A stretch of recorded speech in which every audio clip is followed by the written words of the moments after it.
Okay, Hillary, we will continue our coverage of the royal funeral of Queen Elizabeth II in just a few moments. But Rob is joined by a special guest this morning. Rob. Okay, Allison, thank you. I'm joined by the former Director of National Intelligence, Richard Grenell. He's also the former ambassador to Germany in New York City, as the UN General Assembly is ready to discuss several issues over the next 2 weeks, including the war in Ukraine and the global energy shortage. Also being discussed are the cyber attacks Iran is executing on several countries, including Albania. For more on this, we are joined by the Prime Minister of Albania, Edi Rama. Mr. Prime Minister, it's great to have you with us. It's great to be with you. Thank you.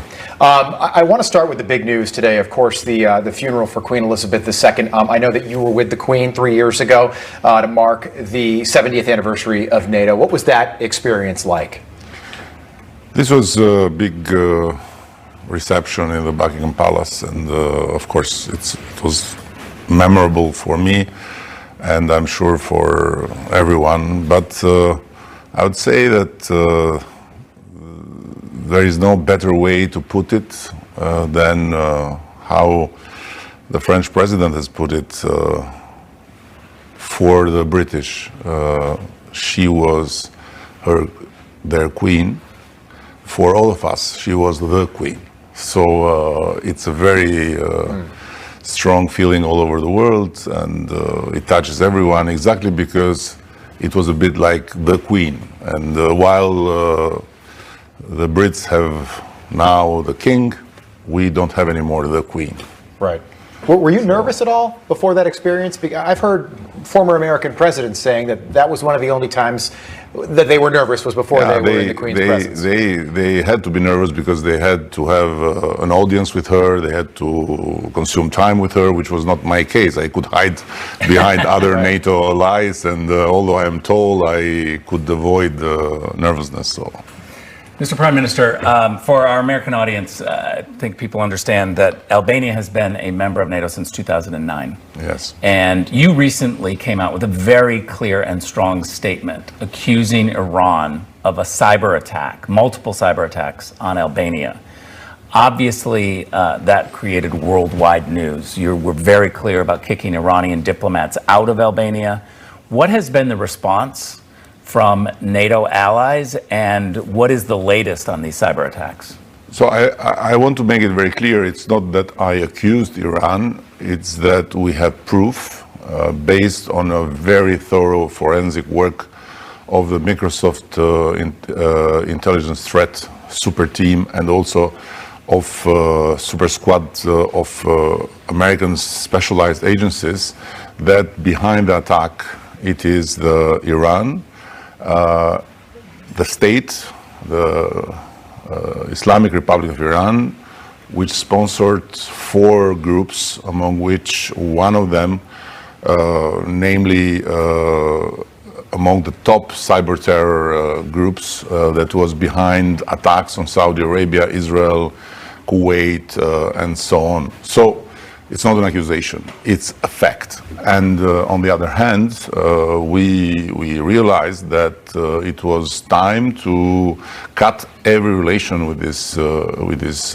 regime, because as a matter of fact, we could not let anymore their embassy continue to be in the middle of the capital city and work as an operational center to harm our country. Have you talked about Article 5 with NATO members? The attack on one is attack on all. As a NATO member, this is an attack. It's true, but at the same time, we have preferred first to build up not simply an awareness, but to build up an alliance for support, because what we need now is to fasten all our plans in building state-of-the-art cyber defense, because even after the big, massive 15th of July attack, we had another one, and we are prepared to see more to come, because everyone knows that this regime is engaged in this kind of activity all over the world, and it's very preoccupying that this is happening while the common defense answer is not yet there. Should the Biden administration be negotiating with the Iranian regime at the same time that the Iranian regime are clearly killing gay people, killing women, and making a cyber attack on a NATO ally? Now, it's not up to me to say it, because Albania is a very strong and committed ally of the United States. And of course, we know our place. We know that it's not on our shoulder to take the burden of big decisions. But having lived in a very similar regime for years, which was not a religious totalitarian regime, but was an atheist totalitarian regime, I can tell from experience that dealing in our own way, meaning the way of democratic countries, with this kind of regimes, it doesn't seem to me a very long-sighted vision.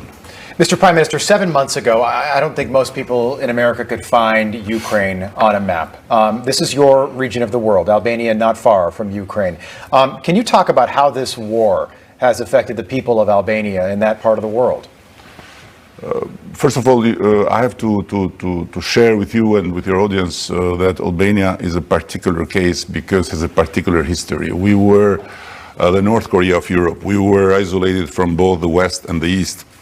And we had no ties with Kremlin since 1960 for bad reasons, because our dictatorship wanted Kremlin to remain Stalinist, to remain ruthlessly opposed to every kind of dialogue with the West and so on. But on the other hand, this history made us completely distanced from Russia. And in these 30 and a bit more years of, let's say, build-up of democracy, we never had serious bilateral exchanges. We never had the Russian president visiting Albania. Right. We never visited the Kremlin.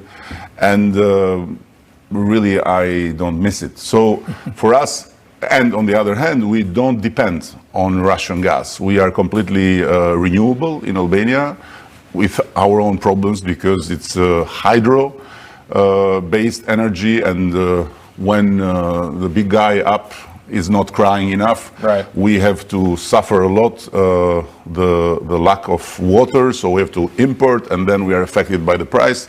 But all this being said, I conclude by saying that it's not difficult to keep a very strong position while in a country where Putin's popularity is less than 1%, and where 99% and a bit more of people believe that this is wrong and this aggression is unacceptable, and we should stand with Ukraine, and we should stand for what we believe in.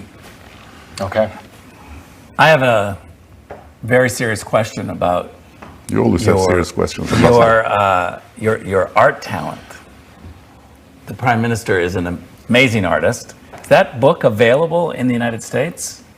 Your art, can Americans see? How could Americans see that you're the Prime Minister of Albania, a NATO ally, and an artist? First of all, I don't know how much the word "amazing artist" can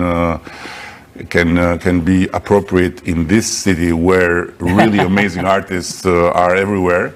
But I've had the honor to be invited and to show my work at Marion Goodman Gallery, which is the Gotha of the contemporary art, and there are still my works there, so everyone can go and. What type of art, if I can ask? Painting? The best type of art. Yes. So this is the easiest answer to explain your art, while it's more complicated than that. It's I paint in office, so I continue to work as Prime Minister in my office, but in the meantime I make my drawings while listening to my collaborators, while being on the phone, and in less let's say burdening weekends, I go and work with a friend of mine and do my sculptures. I would like to see some of these. I have the book. Do you? I will share it with you. I would like to see those. Share it with Mr. Prime Minister, thanks so much for being with us this morning. We appreciate your time. Thank you.